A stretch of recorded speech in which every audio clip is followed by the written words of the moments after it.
You're listening to a Comics XF podcast. X-Men. Get it!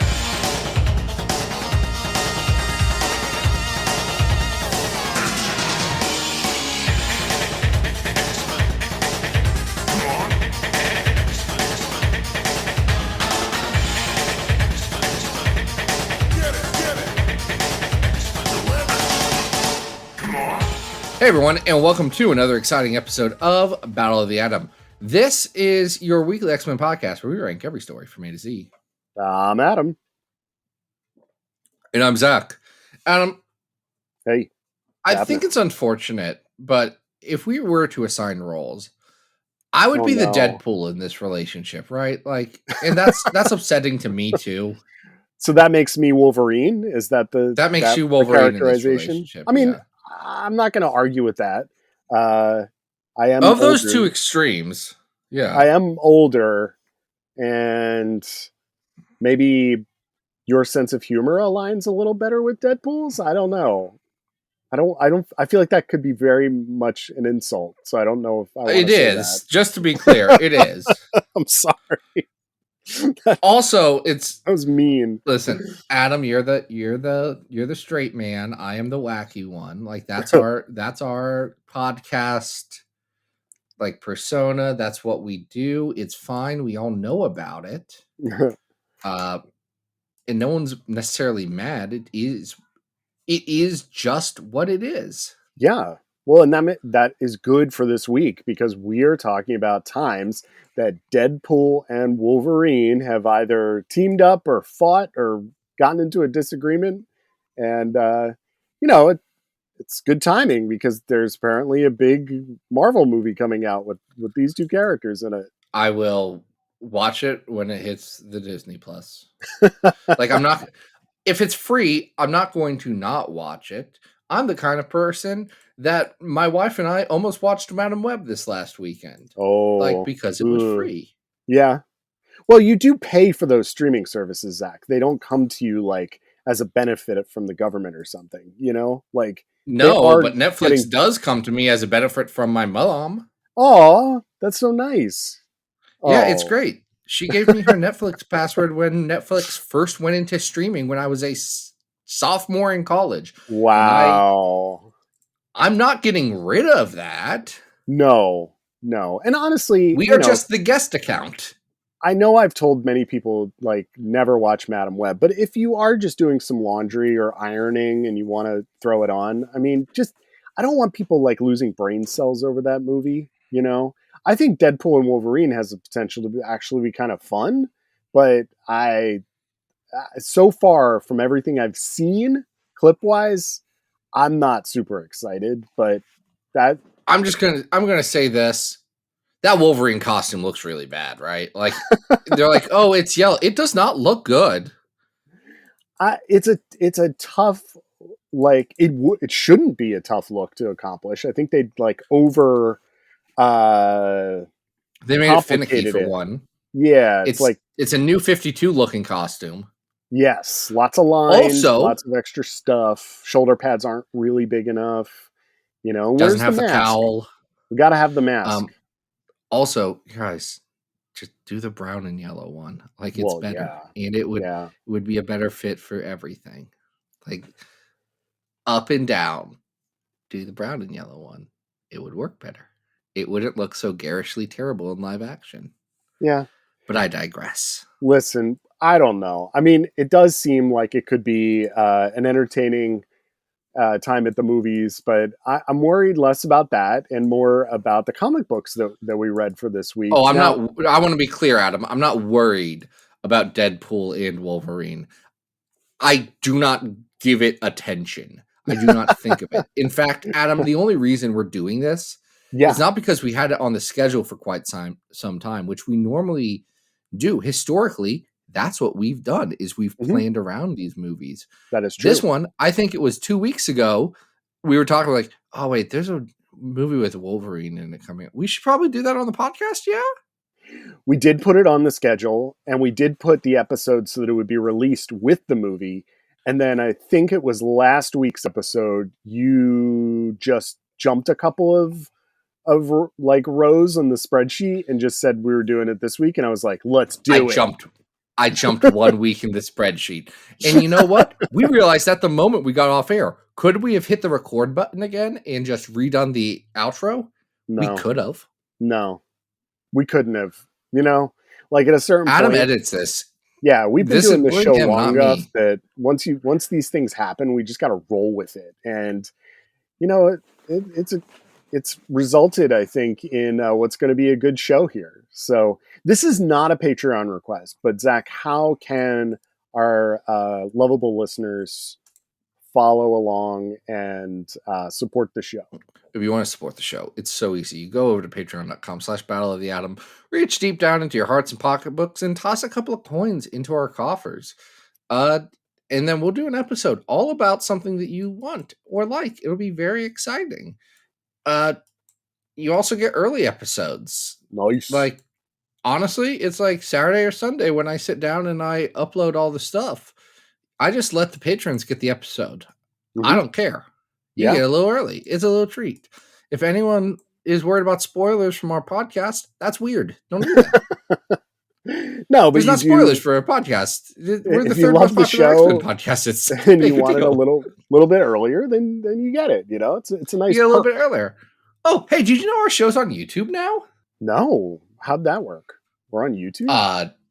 We are. Wow. It's because our podcasting service said they would automatically upload it to YouTube, and I said, "Great." Okay, great. That's good. Super I mean, duper. what do they just put the album art as the video, like the actual visual? But do you think I watch the videos on the YouTube I don't my know. own podcast? Now I'm curious. I would like to check this out and see what it looks like. But hey, it's at Battle of the Atom on YouTube, in case anyone is curious. Who knew? This is news to me. I love it. I did. I knew.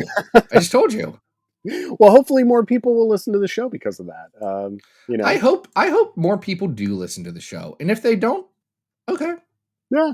Hey, I know that lots of people like these two characters. I know there's lots of Wolverine fans out there, us included, and I know there's a lot of Deadpool fans out there, us. We have 80 subscribers on YouTube. Like and subscribe, y'all. Whoa. Smash that button. Thank you. This is amazing. We have subscribers, and I didn't even know that was a thing. Well, Zach, are you a Deadpool fan? I like him as a supporting character in team books. I'm not usually in for Deadpool solo stuff generally. Yeah, Adam, by the way, it does just show the album art because I accidentally clicked it. Anyway, cool. I'm not like that big of a Deadpool fan. I think we've talked about on the show, like, I have read Deadpool comics that I have enjoyed. I'm not reading a bunch of Deadpool comics. I feel like Deadpool allows writers to get into their worst impulses and try and make jokes. And here's something I'm going to say. Okay, here we go. For comic book writers, funny books, the most y'all ain't funny. And I know that's really hard to hear, but I can count one consistently funny comic book writer in like mainstream big two comics. That's saying something. That's dark, man.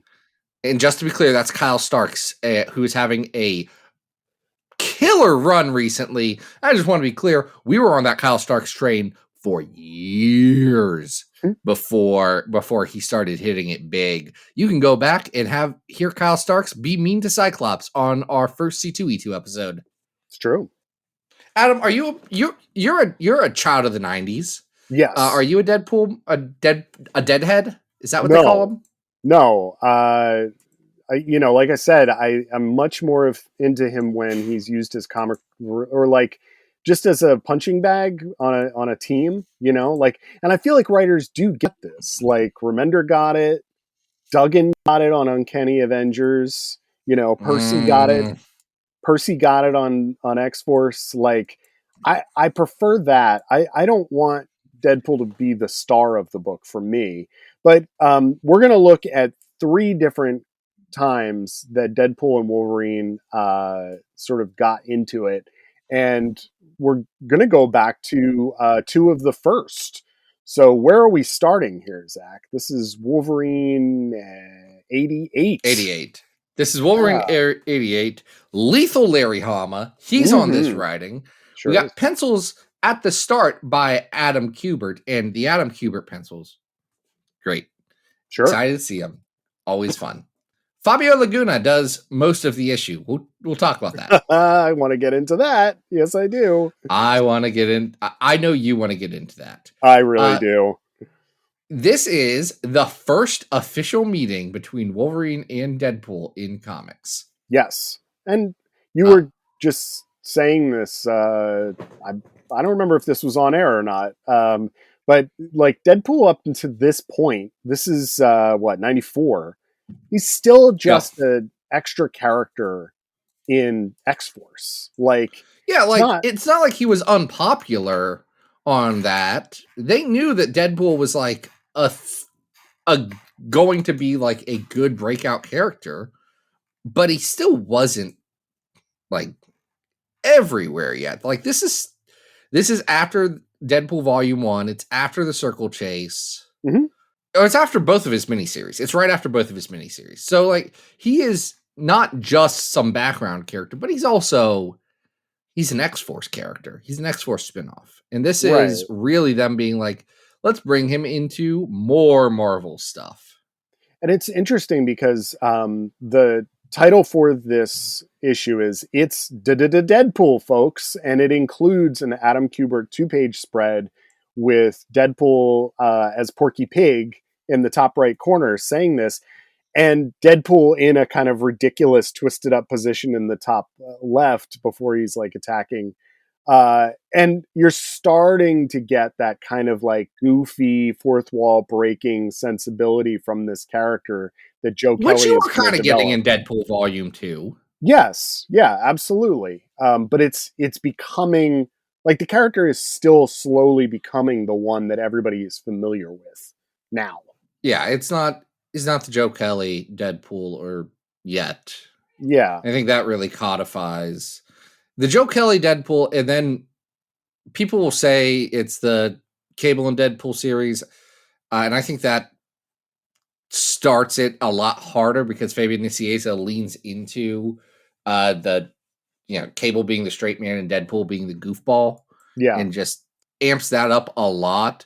But really, the Daniel Way stuff pushes it into annoying guy at Comic-Con. Are there still annoying Deadpool cosplayers? Oh, always. Come on. I mean, okay. I think that's eternal. There's always going to be somebody in it. Though I don't think I saw that many in New York Comic Con last year. It wasn't like there was a parade of Deadpools. Like we'll see about this year with the movie and all that. Yeah, that's true. Might boost its popularity back. As a weird segue from our last episode, Wolverine has traveled to California at the beginning of this issue to check in on Garrison Kane at the suggestion of James Hudson, which is kind of an interesting, weird place for this story to start. Well, because I believe the last issue of Wolverine was about, the last issue of Wolverine was not about that. The last issue of Wolverine was him and Gambit and Maverick teaming up. But there was recently the resolution of the Hunter in Darkness stuff with Albert and LCD. Mm-hmm. So there is Canada on its mind. Yes. Yep. But we're not in Canada for this issue. What Wolverine finds is that Kane is now dating Deadpool's ex-wife, Vanessa, who we all know as Copycat, because Copycat was who Domino was at the beginning of, or the end of New Mutants into like the first year of X-Force. So X-Force readers will recognize these characters, but it is kind of funny that like Wolverine has to check in on Kane. Like, I guess, sure, why not? I don't think anyone needs to check in on Garrison Kane all that much. You mean you don't care about their aspirations to become actors in the Grand Guigal Theater? It's very strange. I do like that Larry Hama kind of gets, Garrison Kane, he's he's dumb, right? Yeah. He's pretty dumb. Okay, let's roll with that. Yeah. Now, Copycat is one of the most nothing characters to ever exist. So I have no feelings on her. Well, Fabes Deadpool kind does. of did some stuff with her in the Greg Capullo era that was interesting. You know, there was a whole thing about her having a twin sister and, you know, her connections to Tolliver and all of that stuff that actually was kind of compelling for a hot minute. But after that ends and you don't see her again, I don't think really anybody thought twice about the character because people were just like, oh, that was Domino. Like, why should I care about that character anymore? Right. We like Domino. That's Yes. the one that sticks around. Right. So Deadpool shows up and he's, I guess, just kind of pissed that Kane is dating Vanessa now. So everybody fights. And then Wolverine gets a cab. And the fight scene looks pretty good. You got Adam Kubert doing a lot of double page spreads. Mm-hmm. Some fun action. As he does, right? Does like some big wide, like double page, but a heavy panel, like 15 panel grids and all this stuff. Yep. And then he doesn't draw any more pages. Yeah, well, this issue, the latter half of this issue and the entire next issue are drawn by Fabio Laguna and inked by Tim Townsend. And I want to point people to a really great piece by Brian Cronin back in 2015 from CBR. These are what Brian calls the two most swipe-filled issues of Wolverine that have ever gone to print. Before I realized that Brian had written about this, I was flipping through this issue for this week, and I see a panel of Vanessa Copycat posing in a way that I was like, I know that panel. That's a Jim Lee panel. No one poses like that. Well, she's posing with one fist forward in the air and the other one kind of posed behind her up in the air, but she's not holding anything. And I was like, I know that drawing. I said, that's a Jim Lee drawing. And then I thought about it for 3 more seconds and I went, that's a 2-page spread that Jim Lee did in X-Men and Wildcats #1 of Zealot. I bet it is. And I looked, it sure was. And it's not just that. As you flip through these pages, and then we're not covering 89 right now, but if you flip through 89, the number of times that Fabio traces from X-Men, from Jim Lee's like X-Men run, both Uncanny and X-Men Volume 2, and then traces from Wildcats, it is astounding. Like, there are so many examples of it. It's ridiculous. It is. It's egregious that he picks, like, well-known things. Yes. And expects like, he has a thing from X-Men 275, like that big stretchy cover. right. That gatefold, and Wolverine's there, and he's in the middle of that cover, and it's like, hold on, I'm looking at this. That's exactly, you just copied exactly that. Like, there's so much of this that feels weird. And here's the bigger problem with it. Well, not the bigger problem. The stealing's probably not great. And the fact that he couldn't cover it up is that he is so stylistically inconsistent in this. Like, sometimes it looks like maybe he's doing a swipe of the Rob on some of these. Yeah. Like, it is just like a grab bag of art with no real continuity or style to it. It is really rough art, especially compared with the first 11 pages by Kubert. Oh, yeah. I mean, there's another swipe where Wolverine is cutting his way out of the door of a cab that is taken directly from X-Men 7, where he's slashing into Omega Red. And so the effect is that you have no idea where Wolverine is. And in comparison to the rest of what's happening on the page, it's just extremely confusing. And the culmination of this story is that Deadpool, I guess, like, throws 2 swords in 2 opposite directions. So it's like, who is Wolverine going to save?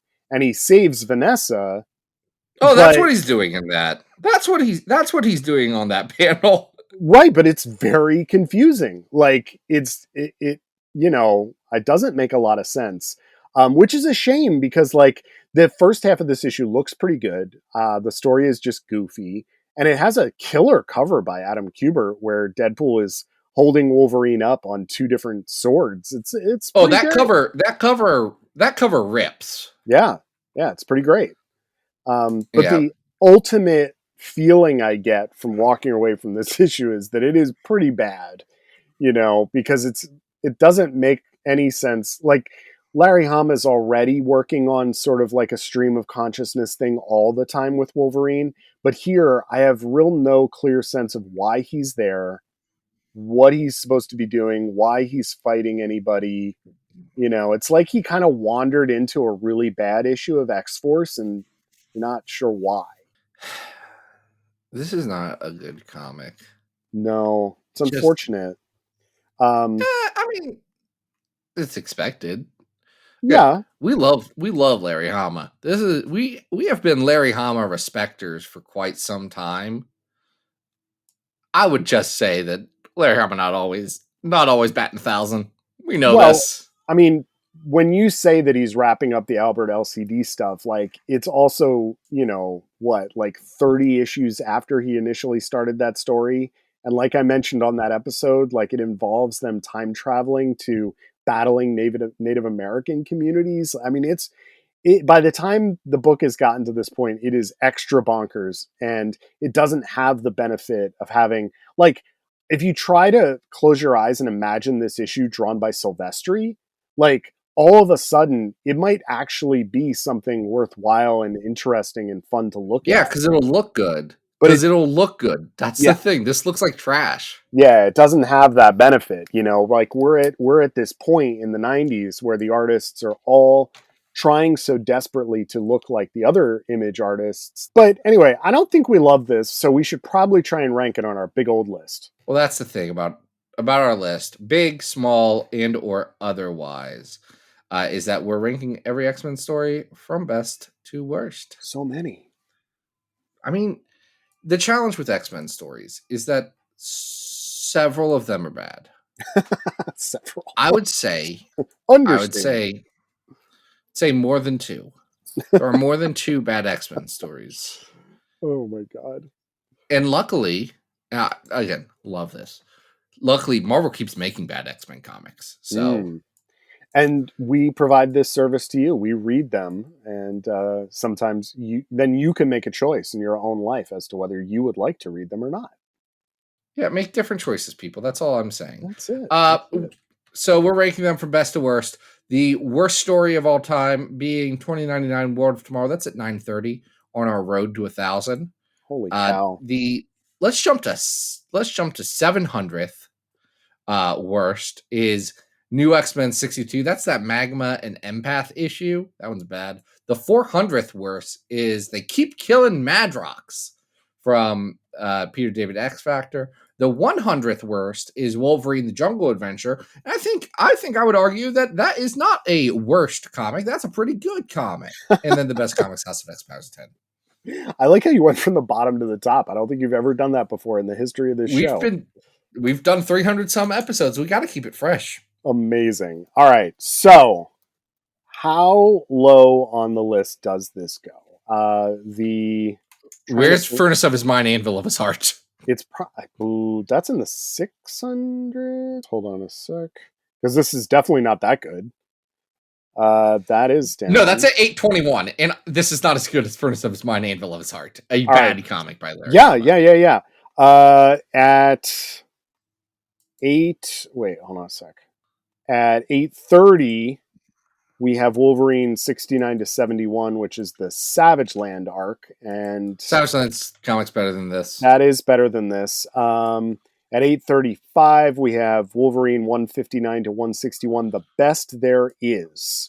That's that Frank Thierry one where they blow up a puppy in a microwave. This might be better than that, though, don't you think? I mean, I'm You're not. saying that Mr. X is better than this? Like, this is half an issue of Adam Kubert drawing Wolverine, right? It is half an issue of Adam Kubert, and that means something. Yes, okay, you have me there. I will say this is not better than the Goblin Queen epic from Mutant X. All right, then this is a perfect place. This is going to be our new 835 Wolverine number 88. The first on-page confrontation with Deadpool, but not the last by a far. We are now we're fast-forwarding, how many years, Zach? You said 5 years. Yeah, like a grip. Yeah. We're fast forwarding in 1999. Mm-hmm. And we are fast forwarding. It's Deadpool 27.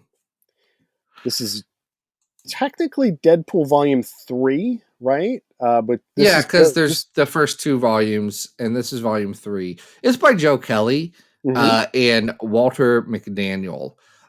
Adam, have you read the Joe Kelly Deadpool run in full? I have not. I've read individual issues, including this one, but I have not read the entire thing. But it's my understanding that this is where, you know, the fourth wall breaking Looney Tune Deadpool of you know, everyone. This is where Deadpool really gets codified. Yeah, this is where Deadpool becomes Deadpool. So here's the thing: Deadpool's going to therapy. Yep. His therapist is Dr. Bong. Dr. Bong from Howard the Duck, who had not been a therapist before this issue, but here he is, and he is Deadpool's psychotherapist all of a sudden. Much like reading Jim Starlin comics, which everyone tells me are good. I'm not at a point in my life where I'm going to read Steve Gerber comics, and I like Man-Thing. I love Man-Thing on principle alone. I'm still not going to read Steve Gerber comics. He's going to make jokes about the 70s that I don't get. Well, Dr. Bong is. I understand the joke of Dr. Bong. I do get Dr. Bong.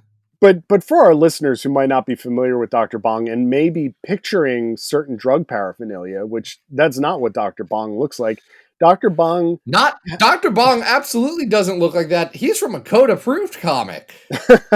He has a bell for a head. He has a giant bell, and his one hand is the bell clapper. So it's like this big round orb that you know would make the bell go bong. It's a ridiculous character. And again, intentionally ridiculous. It's an excuse for Steve Gerber, noted stoner Steve Gerber, to be like, I want a character named Dr. Bong. Yes. But here, Deadpool has been suffering from visions that he cannot control. One of which is he is basically surrounded by cartoon bunny rabbits. And the other part of it involves a woman who he says he feels like is familiar, but just can't place it. He doesn't know who she is. Do you know who she is? I believe that is another one of Deadpool's ex-wives by the name of Mercedes. Oh, I was asking. I legitimately do not know. Yes, that is Mercedes Wilson, who, hold on, pulling this up, was the wife of Wade Wilson. I don't know her backstory, but how many people has Deadpool married? I know of at least 3. Who's the right? Okay, hold on. Please run down people Deadpool has married in your mind, because I don't know. Okay, I'm seeing 1, 2, 3, 4, 5, 6. Oh my god. 7. What? 8, 9, 10, but one of those seems wrong. I'm seeing Jennifer Kale, Chikala, a just quote Nigerian bride. Okay. Which he got when I say Deadpool's Nigerian bride, that's gonna sound weirder than it is. They got married Nope. Hey, Adam, I can't freaking read. It does not say Nigerian. It says Niagara. Wait, what? Oh, they got married in Niagara Falls? They got married in Niagara Falls. That's all it is. Zach, And you then know, you've just been getting too many of those Nigerian prince emails asking for money. So I have been getting no joke. I got on somebody's list, and I have been on too many dick pill emails recently. Amazing. And I'm like, guys, come on. Jeez. Satana, he was married to, apparently. Yeah. Gretchen Wilson, who is a former wife of Deadpool from Identity Disc #2. Oh boy. Do you know about Identity Disc #2? Because I don't. Vanessa Carlisle, Orksa, who is a I don't know. crab hippo alien lady. Wow. Okay.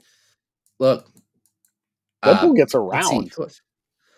It says Anise Temple, which is that's Outlaw, which I have not read. Yeah, I have not. Okay. Listen, I've not read the Gail Simone Deadpool. Yeah. So I believe that. Also says he was married to Mystique, which that doesn't sound right. No, that doesn't sound right. But who knows? Maybe she was. Was that a joke that people are taking too far and putting on the wiki? I don't know. I would have to investigate.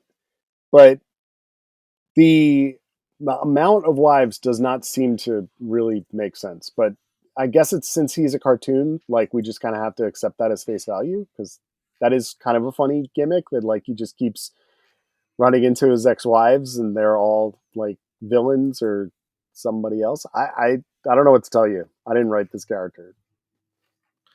Yeah, apparently Mystique was once married to Deadpool. Okay. Sure. I mean, for a bit, maybe? Like, was it for a plot that she was doing?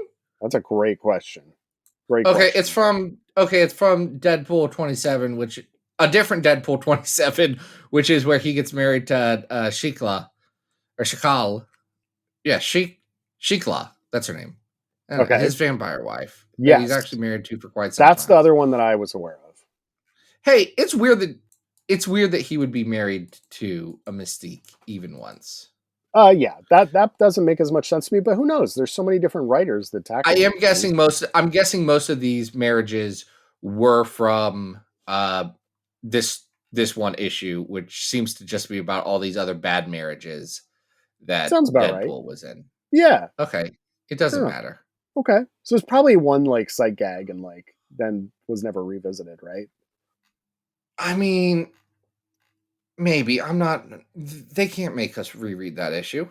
I won't do it. Well, listeners may notice that we are not talking about this issue that much. The reason is that Dr. Bong's therapy, like his idea of how Deadpool should access his like subconscious and to figure out what's going on with these bunnies and this lady, is to access his like id via fighting.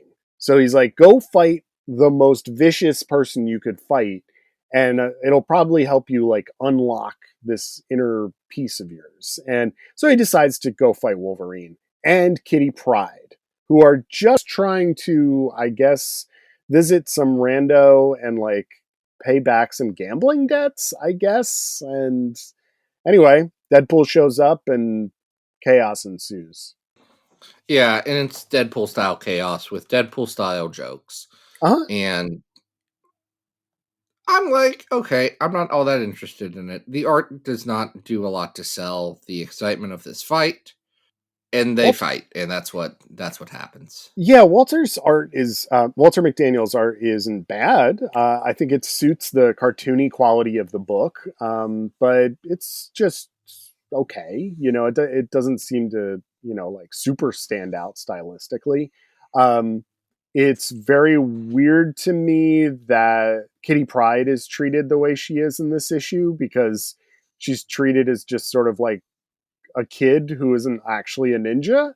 And is... Bud, are you actually surprised by misogyny in a 90s Marvel comic? No. I got terrible news for you about a lot of comics. Yeah. I mean, there are a couple of like okay gags in this story, like when Kitty Pryde is she's basically sidelined and is saying like, I never want to be in a like spin-off book again or something like that. And Deadpool's commenting on the state of the X books and who's in the X-Men now, like that kind of stuff. All right, it's kind of funny, you know, like that sort of like larger picture fourth wall stuff, but it's not like actually ha I'm laughing funny. It's kind of funny. It's not actually funny. yeah. I did not actually laugh out loud reading this comic book. But it sure does have them fighting for a lot of pages. And Yep. I believe at the end of the issue, he like figures out at least that the woman was someone he knows from his past who broke his heart. And the issue ends with that woman like waking up like somewhere else. Right. With her breast just like forefront of everything. Like very gratuitous for this lady who's falling over and like in duress, you know? It's a lot.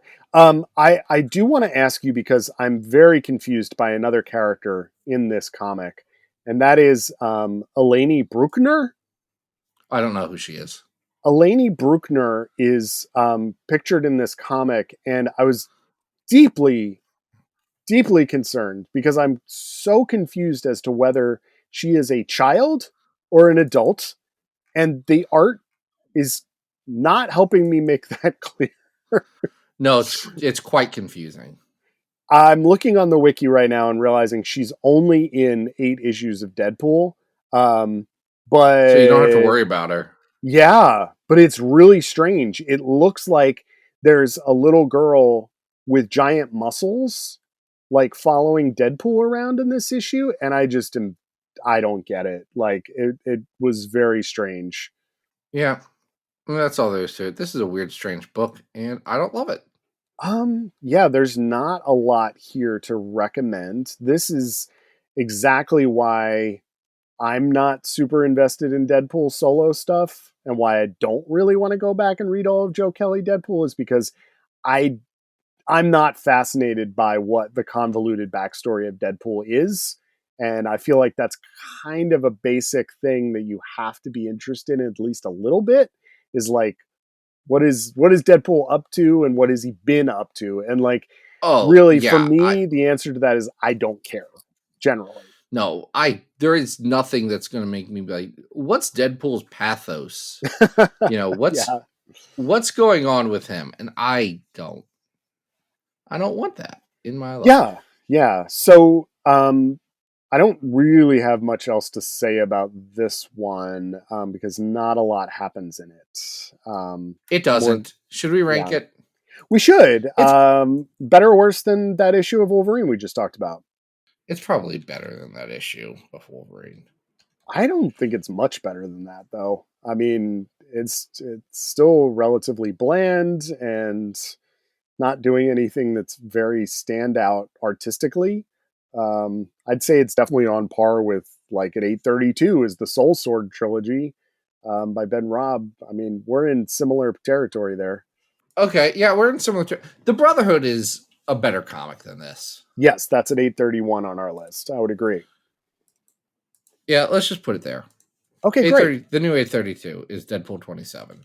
Not a great comic. No, and if listeners... Not inspiring a lot of faith in Deadpool.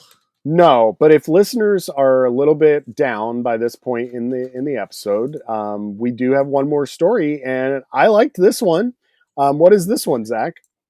This one is Deadpool versus Old Man Logan. Ooh. It's a 5-issue miniseries from 2017, written by Declan Shalvey, friend of the show, with art by Mike Henderson. So, good like combo. A pretty solid team. This is Shalvey's first miniseries writing. He did some backups in Civil War II Choosing Sides, which he also drew. But this is his first book. He's now gone on to like be a pretty prominent writer. Hey, I mean, he's got a Mystique solo book coming out in a couple months. Okay, here's the thing. Here's the thing about that Mystique solo book. I'm not that Yeah. interested in the Mystique solo book by any means. However, I like Declan's book Old Dog, which is a spy action book. And it seems like Mystique will also just be, hey, we want you to do more Old Dog, but with our shape-shifting lady. And he said, okay. Sure. Absolutely. I mean, why the heck not? And, you know, for him to be coming out of the gate writing with some of the sight gags that he pulls with Mike Henderson in this first issue, it's a great start. So the first issue let's yeah, go ahead. I want to talk about that because those are two pretty prominent names in comics today. Mhm. But you know, like I said, this is the first time Shalvey is doing like a mini series on his own, Right. and especially the first time that he is writing for another artist. Mhm. He was initially going to write this book or draw this book himself and couldn't make it happen schedule wise, and requested Mike Henderson, who at the time, you know, now Henderson, like, he draws Batman, which is a pretty Right. big book. Yeah, yeah. At the time, Henderson was definitely best known for the Image horror book Nailbiter, Don't think which I've had read great art. It's a Joshua Williams book. It's about a town filled with serial killers, and I think it has a really interesting hook and doesn't ever come close to living up to the hook, and gets to the point where I actually got so mad and frustrated at the ending being really toothless that it soured the whole book for me. But Henderson's art's really good. Oh yeah. Yeah. So And that's what shines here is that you have Shalvey, who is a artist first, who understands how to lay out a page, how to pace things, how to do how to tell the story in the medium. He's not a pure writer who wants to vomit his words on the page. He knows that he'll get the biggest impact if the art does the talking, which is something Marvel has seemed to forget recently, which is weird. And nowhere does that seem more apparent than on this opening scene where Wolverine, it's Old Man Logan, is yelling at Deadpool, I told you not to double dare them, as a variety of different vehicles that increase in size, ranging from a car to a tank to finally a full airplane begin to fall on them through the sky. And Wolverine is desperately trying to cut out of them so that they can get away. I mean, it is such a great multi-page gag that you could, you know, comics are great for this kind of stuff. Like this page flip kind of reveals that really, I got a chuckle out of that. You know what I mean? Like I was talking about how I wasn't laughing at Deadpool 27. This, I was like, that's funny. That is funny. Good job. Because it is for the way that Henderson draws this. There's 4 panels a page for 3 pages, and the panels, the camera doesn't change, does not move. They are frozen, and all you get is the characters running into frame, things coming down and hitting them, and escalating in size and frustration until you get a double page spread where a 747 is about to crash into them. Right. Or not a double page, but a single page spread. Yeah. It's a good sight gag, and you get very smart visual storytelling through this entire series, which is the highlight for me because that's fun. Yeah, I would say, all right, so let's just get into what this is actually about. Old Man Logan has seen a ping on Cerebro that there is a potentially Omega level mutant, and he needs to go like investigate. So he does so, but in doing so, he does bump into Deadpool, and by bumping into Deadpool, he accidentally gets him to lose $25 who a granny was paying him to like cut up some thugs on a subway car. So now Deadpool's angry at Old Man Logan. The character that they are pursuing and is the main sort of thrust of this book is one that only appears in two places, here in this miniseries, and then gets brought back for the second arc of Declan Shalvey's X-Men Unlimited on Marvel Unlimited. So this is Maddie, and Maddie has teleportation powers that do appear to only allow her to teleport objects, not people. There is an evil military group called Genform that is after Maddie, and both of these characters are basically racing each other to save this girl from Genform. But that's just the premise of the book. It's not what's actually going on.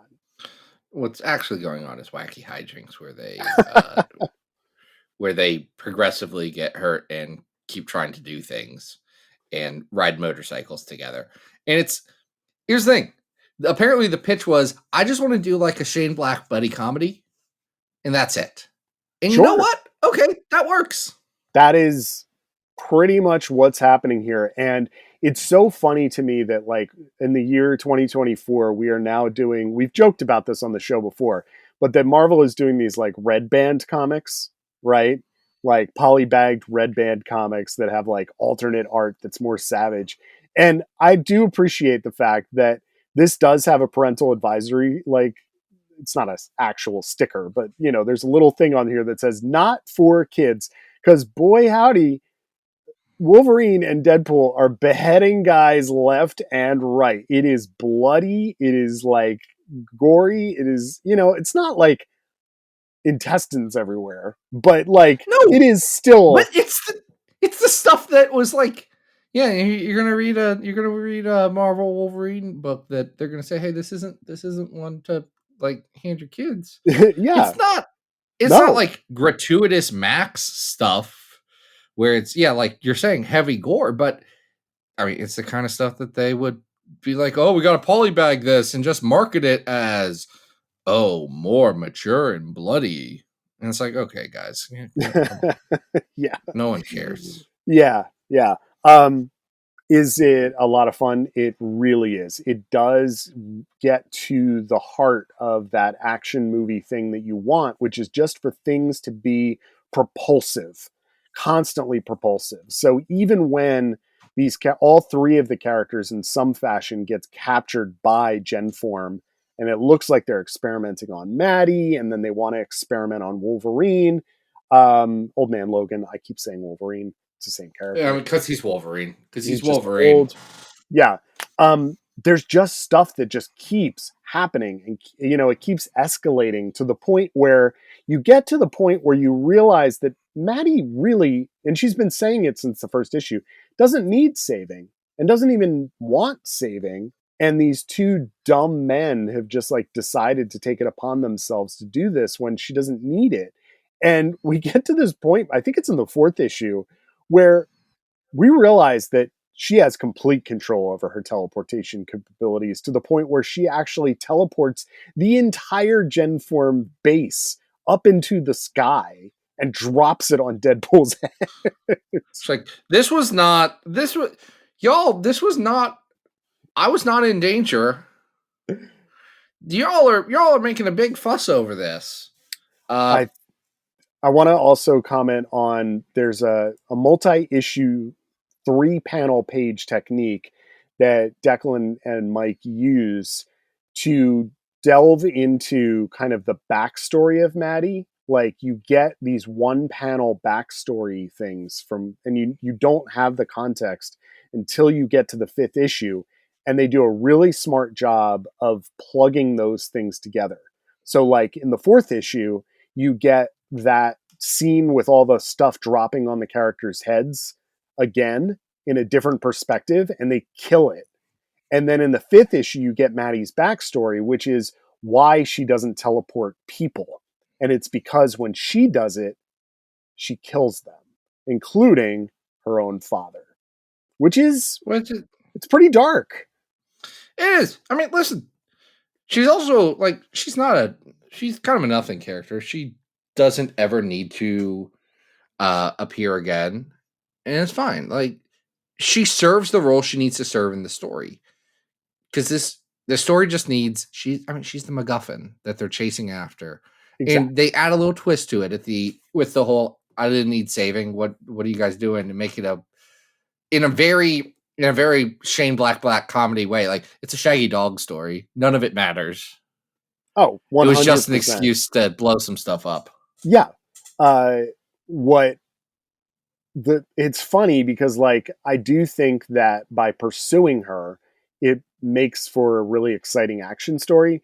Unfortunately, that character of Maddie, who visually has some of the hallmarks of like Jubilee, right? Yeah. Like yellow jacket, like got kind of a Jubilee-ish haircut, and the character doesn't stand out as much as you'd like, for her being kind of the centerpiece of what the story is about.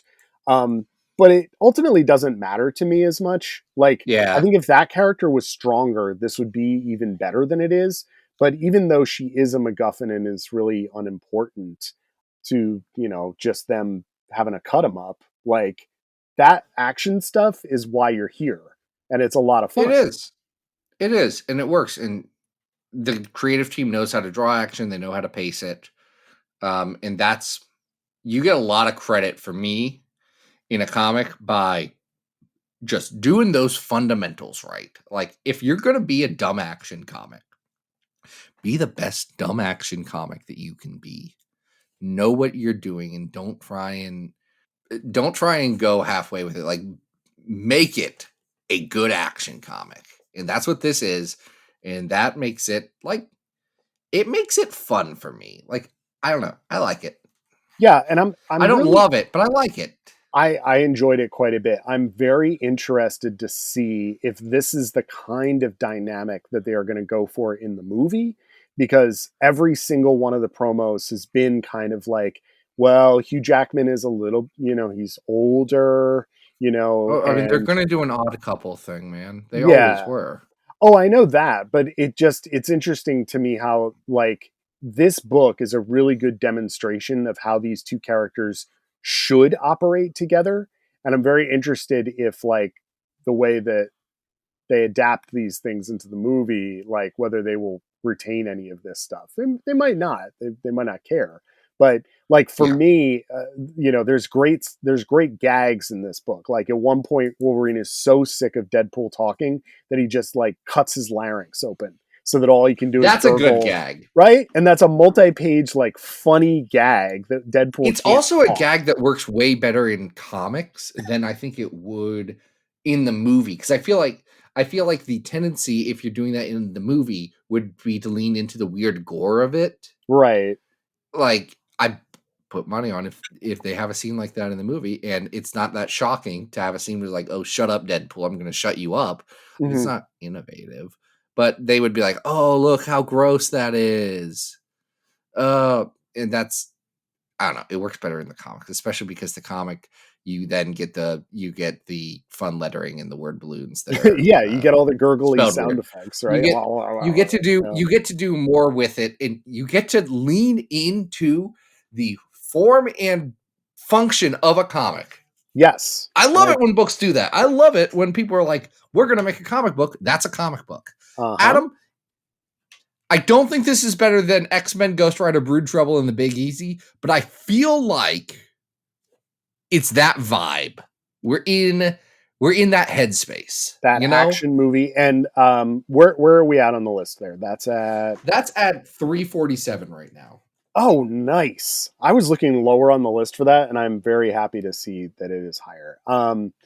Because Deadpool the Circle Chase is at 368, and I think this is probably better than Deadpool Circle Chase. I would agree. I think it is. And Brood Trouble is at, you said, okay, 340. All right, I've finally caught up here.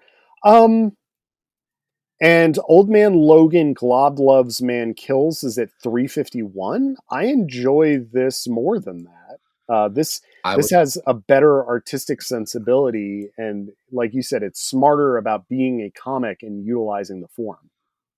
It is, though I will say Glob Loves Man Kills Globulus Man Kills may get a lot of points for having one of the best titles I've ever heard of. Amazing. But I think even like the actual story is good.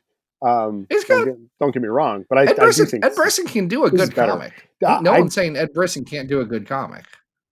Yeah, I think we're probably on par with at 349 Ultimate Comics X, drawn by Art Adams. I think we are.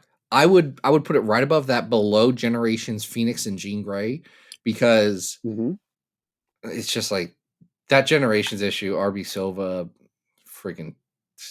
It's got that thing with Gene Punch and Galactus, and that's very cool, and that's gonna win for me. I agree. So this is going to be you can get better Deadpool, you can get better Old Man Looking, you can get better Declan Shalvey, and you can get better Mike Henderson everywhere else. But it's a good combination for them. Yeah, if folks missed this for whatever reason, definitely check it out. It is a fun, easy read. Like it's a fast one. It's light and fun, and if you like, your comics to be comic-y and action movie-y, like you will absolutely enjoy this. So there we go. We covered some Deadpool Wolverine stuff. Yeah, that is fantastic, guys. Love it. I love it. Go see the movie or don't. I'm not your dad. I don't care. I'm not spending money on it. I'm gonna. That's not a moral stance. I want to be clear. I just I would have to take time, and I'm not investing 3 hours into watching that movie. Yeah, I think that you could probably, go out with some friends and have a good time at the movies. I love going to the movies, so I'll probably go see it. You are a movie goer guy, and I am not. One of my favorite things to do. I don't like going to any real movies. Like that's okay. I'm trying to think of the last movie I saw in a movie theater. And I don't think it was Lyle Lyle Crocodile, but I don't think it was far from Lyle Lyle Crocodile.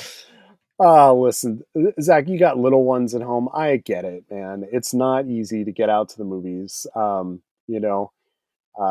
saw a movie the other day while my daughter was hanging out with her friends at the mall. So I just was like, all right, well, I'm not walking around the mall for... Y'all going to the mall? That's fine. I'm going to go to the movie theater. I'm going to see whatever Mia Goth's up to. Exactly. Was I right on that? Was I actually right on that? Good for me. No, I didn't see Maxine. I saw Long Legs. But anyway, you got the right genre. So... what do we usually do right here? We talked about... We say thank you for the patron, which we kind of already did. Yeah. So that's fine. What do you got going on, Adam? Anything? No, nothing new. Just, the normal follow on socials, Adam Reck on Blue Sky and Instagram, Arthur Stacy on Twitter. And Zach, what are we doing next week? Next week, we have a really fun episode where we talk about Rogue and Carol Danvers. Ooh, interesting. We were supposed to do that this week, and then someone forgot. Yeah, so we'll do it next week. Shame on them. Someone misread the list. I don't know who that could be. No judgment, but man. Until then, no judgment. Some judgment. I feel like there needs to be some judgment. I'm not judging. I am, is what I'm saying, Adam. Yeah. I'm saying I'm judging. Be kind to yourself, Zachary. No. If I was kind to myself, I don't know what would happen. I guess I'd love myself more. I don't know. This is a hard thing. It's a whole thing, Adam. Yeah. This has been Bally Adam. We hope you survived the experience.